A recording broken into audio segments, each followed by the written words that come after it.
it's on.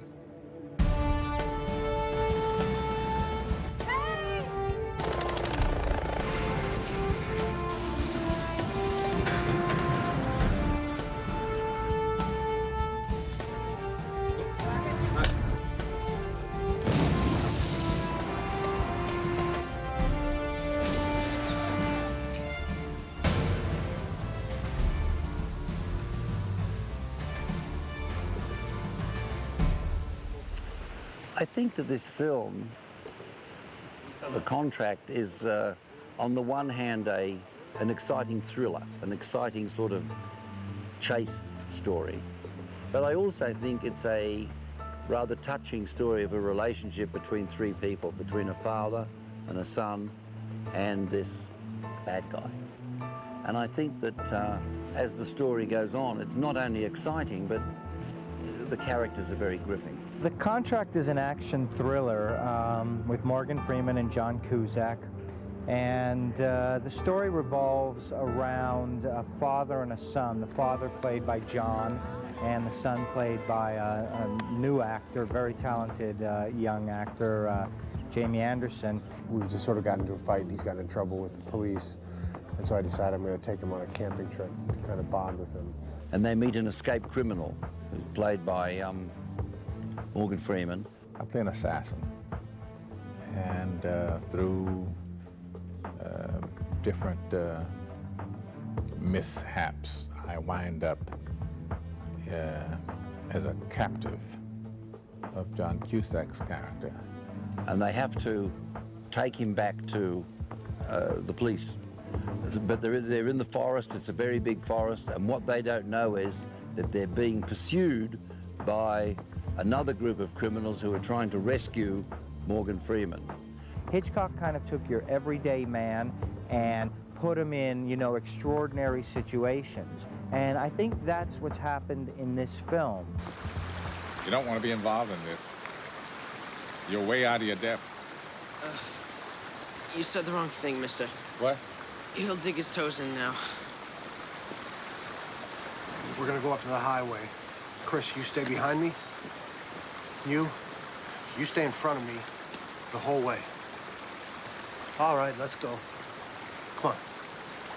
I was going to do a film with John about 5 years ago, which I didn't do it. Something, you know, it all fell through. So I'd met him a few times before, but I didn't know him very well. And then when this script came up, I suggested that he might be very good for this role. He was interested from the start. I think he was intrigued by the story. The script and Bruce Beresford and Morgan Freeman. So those are the things that attracted me. John's awesome. He's really fun to work with. He's a really good writer, like script writer, so he'll always encourage me to, you know, write something, add something in, which is cool. For some reason, every time I see John on the set, I'm happy. He brings a lot of liveliness to the set. When John's on set, he's on set, you know, there's nothing else. And it's nice to see actors who so care about what they're doing, and when they come to work, they come to work. John's a hard worker, a very hard worker. Besides being a remarkable, good actor, he's also very energetic, very physically strong, and in this movie it's very important as we go through so many difficult landscape and so many complex, difficult areas where physicality is required and needed. Chris, help me quick!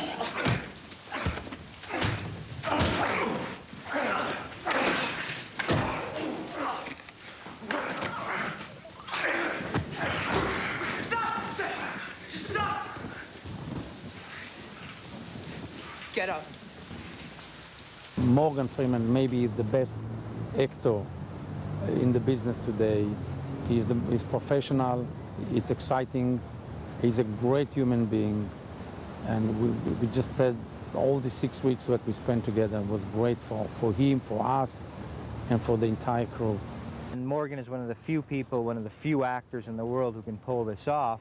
He's a bad guy, but he's a bad guy with a conscience. Well, he's not just a bad guy. He is a bad guy, but he's someone who has been working as a sort of assassin for many, many years, and he started off really as an idealist, but gradually he became disillusioned, and fundamentally he's really quite decent, and a lot of the decency surfaces through his relationship with this boy and his father. Bad guys are always more attractive to actors because bad guys are generally more exciting to play. You get to do more. There are more shades to the bad guy than there are to the good guy. Good guys are just good. Do you know who my father is? That's why we're talking to you. Thought maybe you could make a better deal. What's it gonna cost me? Well,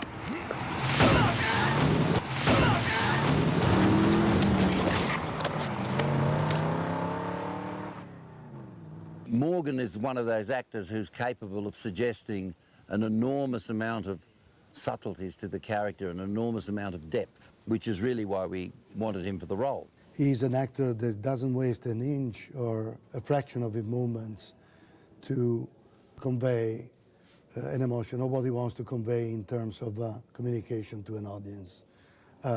He's very technical, but at the same time, wonderfully human. And he's the type of actor who commits himself entirely to the project. He shows up early on set, stays late if he needs to, goes to rehearsals on his off days just to get the part right. He's a fantastic actor, and it was an absolute joy to work with him. He's one of my favorites, all-time favorites, so I'm honored to work with him. He's amazing. You know, I miss him already. You think this is some sort of a game? You think this is the OK Corral and you're an action hero? You're a teacher, for God's sake. Wise up! Chris, talk to your dad. Try to talk some sense into him. He seems to listen to you. You think so? Yeah. It's funny, I never thought he did. I had to audition for a very long time. I looked at lots of boys in America and in England, and Jamie is American, but his father works in England, and he's at the American school there. My drama teacher at school, she said, hey, there's this casting company that wants your, and is it okay if I give your name to them? So I said, okay. And so I went to the first audition, and I met the director, Bruce, and it went pretty well. He just came to a reading, along with, you know, there was maybe 40 boys came along, and he read for me, and I thought, oh, he's quite good. He hadn't had any acting training, but he was good. He was very natural. He was very unforced, very believable. And also I thought that he looked a bit like John Cusack. He could be his son. So I thought, grab him for the role. But he's had no training as an actor. But he's very bright, catches on quickly. You said when she was sick it was gonna be all right, and no, it wasn't. He's just troubled, I think. He doesn't really know what's going on. His mom just died 2 years ago, so he's kind of confused. And his relationship with his dad is not too good. So throughout the movie, it kind of slowly gets better. I just wanted to say that I'm really sorry that I got you into all this. Hey, I was the one who said we should go camping. Yeah, but only because I was so stupid. And... Look, the situation could be worse. You think? Actually, no. We need a good close shot of Jamie. We need one on Morgan as well. Right. Can we get these from here and cheat the look a bit? Yeah, what I'm doing. The director is a very well-known director, Bruce Beresford, that we know him from Driving Miss Daisy. And then more recently with Ashley Judd, he did Double Jeopardy, which was also a very good film. But even before that, he's done some fine work. Tender Mercy is one of my favorite films. And Breaker Morant is one of my favorite films. Black Robe. So Bruce is an absolute bona fide A-director, A-list director. He's as good as it gets. And now we hope to have another big commercial movie directed by Bruce Beresford. The thing about Bruce is he's an actor's director. I mean, he gets in there, and he really works with the actors. He's the only director I know who actually doesn't watch the monitor. He gets right up close to the actors to make sure the performance is what it needs to be. And then if there's an issue about framing, he'll go and check the framing on the monitor and go, oh, that's good. But he's really interested in working with the actors, and I think actors respect that and want that, because in today's filmmaking world, so much goes on behind the camera and even behind the monitor that sometimes I think even actors feel a little distant from the director, and Bruce is able to pull them in that way. I think he's a wonderful gentleman with nice, quiet character, with a lot of sense of humor. I love Bruce. He's hilarious. Funny guy. We just, I met him at my first audition, and it was really awkward because I didn't get nervous because he was there, and he was just being really nice to me and really welcoming guy. So, yeah, we just have a laugh whenever we're on set. It's awesome. In the past, I did love working with Bruce because he's not only very exact on what he needs, he not only knows filmmaking to a high degree, to a high level, but he also leaves a wide space for his collaborators to intervene with, with suggestions and opinions, and so there's ample space for doing something different and for creativity. We brought in, key people in all the key departments. People like Dante Spinotti, who's like a 3-time Academy Award nominee. I think I was nominated twice for Best Cinematography at the Academy. I won once the British Academy Award. I won a couple of times the Italian Academy Award. And I won a couple of times the award of the Film Critics of Hollywood. And a number of other things, I was actually asking my wife most of the time in the morning, having coffee with her, what kind of award did we get this morning? Did we get anything new? And this happened day after day after day. I'm just joking. I've made 2 films with him before, and he's very, very skillful at looking at my storyboards and my ideas and then setting the shots up in a way that really helps me to bring out the characterizations and to maximize the visual impact. I mean, he's very, very creative. I mean, a lot of cameramen just say, what do you want? They put the camera down, they photograph it. But Dante's very good at understanding in detail, and then he says, well, look, we can do this, we can move them there. He always adds little touches that help the film enormously. And, this is what you expect from a cameraman. You don't always get it. You lost the trail. You sure they came through here? Sure, I'm sure. We have in this film a number of scenes which happen at night. And it was something sort of experimental that I did in this film to shoot these scenes in daytime, in the forest. And the technique we used with the head electrician here was to light the actors in a very strong way in daytime, in the middle of the forest, so that when we light the actor very strongly and then we print down the film to make it look darker, the whole forest at night remains very visible with a lot of depth. Sometimes we have some other physical elements in this, like rain. So it's a combination of nature elements that we see in a very nice way because we are shooting in daylight and we see all the depth of the forest and the beauty of the physical area. Dante Spinotti brought his Italian team to help with the camera work, and we brought other people from other countries. We've got some Australians, Bulgarians, South Africans, Israelis, Americans, English. Everybody's all mixed up. The key thing is that this is a collaborative effort, and everybody, no matter what language you're speaking, the final language is the language of film, and we're putting it up on film there. The kind of nature and the vegetation, the trees, are very similar to the northern part of Italy, Friuli, where I come from. So I sort of find an environment which is similar to the one in which I grew up and lived, part of my life. What the hell is this? It's from an old glacier. That's what they told us last time. It's called a moraine. Great. Just rocks brought down during the Ice Age. We have some very spectacular locations. I mean, this old glacier with all these rocks, this moraine, I've never seen anything like it. It looks wonderful. In the script it says we are crossing a ravine. The actors are crossing on a fallen tree. Now we've been looking far and wide to find a ravine as such, but we had no luck to find it, and then we came across this river of rocks. It consists of big boulders which have come down, I don't know, a million or so years ago from a glacier, and it's very unique in the world. It's actually one or two which exist, as far as I know anyway. So we convinced our director to use it instead, and so far everybody's very happy because it looks so good.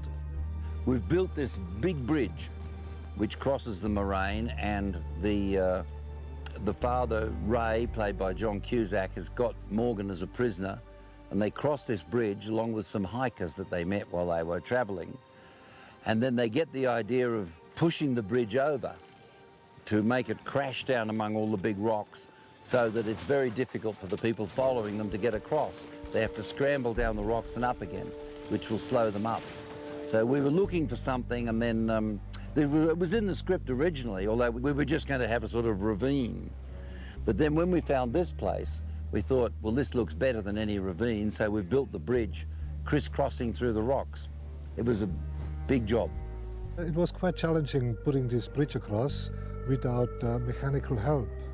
Places like this are extraordinarily hard to film in, but I mean, we've got a crew, they build little platforms, and they build bridges, and nobody seems to worry about jumping around the rocks. The Bulgarians leap around like mountain goats. Doesn't seem to worry them. And it's slower than if you're filming in a house, but at the same time, you get the rewards visually.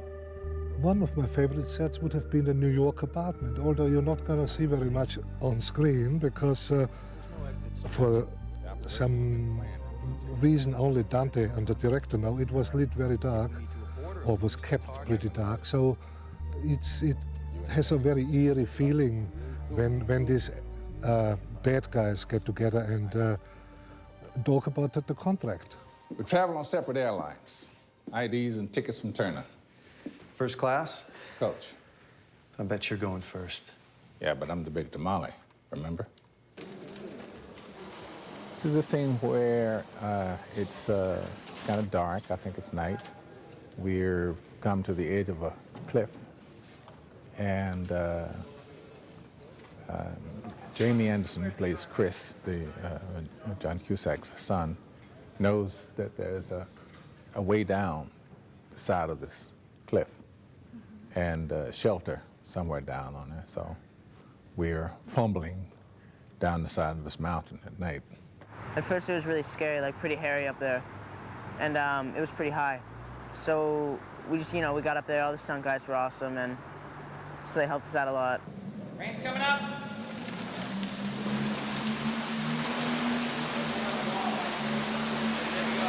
Ready and roll camera, please. Hold it. And action! They started getting all the rain, so the rain is sweet, like all the fake rain, and it's cold, but it's easier to act and stuff, I don't know. So we just climbed down the rock face, and I think every one of us had to like slip kind of, and cut my fingers a little bit, but took one for the team, We put three together. We used the rock face that we climbed down to get into the cave, and the rock face and the cave were in the studio. And so in the middle, in between that, we used the real mountain. Let's check it out. I can't manage with these cuffs. If you try anything, I'm gonna be right behind you. I swear to Christ, I'll push you right off that ledge. What are you, a cop? Used to be. Not now. I teach high school gym. Jesus, must be a tough school. This movie lives on 3 different levels. One is the human relationship between the characters. We have some wonderful, great actors, and it's very important to be close to them, to be with them. The other one is the nature. The whole movie is into a kind of a nature environment, and it's wonderful nature and the nature background that we try to make the most of. And there are beautiful landscapes and beautiful areas and places where the actors do what they do. The third part of this is action. You know, this movie has a lot of action. The action should be very exciting in it. It's a fun trip.